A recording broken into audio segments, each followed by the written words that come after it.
যদি ছোটবেলা থেকে মেয়েকে আপনি সুন্দর হিজাব পোশাক তরবিয়ত দিতে পারেন, এই মেয়ে বড় হয়ে ইনশাল্লাহ বেলাইনে যাবে না। কিন্তু ছোটবেলা থেকে ওকে যদি আপনি নায়িকাদের মতো মানুষ করেন আর বড় হয়ে পস্তাবেন আমার মেয়ে কেন ছেলের হাত ধরে মারা গেল, এটা তো আপনার জন্য হয়েছে।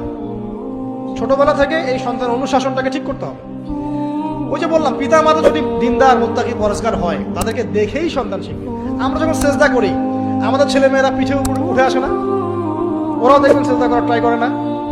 মসজিদে নিয়ে আসেন বাচ্চাকে, দেখবেন ও দেখে দেখে দেখছে যে কি করছে এরা, কি করছে।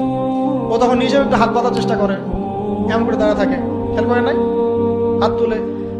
বাচ্চারা দেখে শিখবে, পরিবারে দেখে বাচ্চারা শিখবে যে পিতা মাতা কেমন, কিভাবে কথা বলে, পিতা কেমন করে মায়ের সাথে কথা বলছে, মা কেমন করে পিতার সাথে কথা বলছে, সে ওইভাবেই কথা বলবে। যে পরিবারে ওমরের মতো পিতা আছে ওই পরিবার কি খারাপ হতে পারবে? যে পরিবারে হাজরা আলী হাসলামের মতো মা আছে ওই পরিবার খারাপ হতে পারে? প্যারেন্টিংটা ঠিক করতে হবে।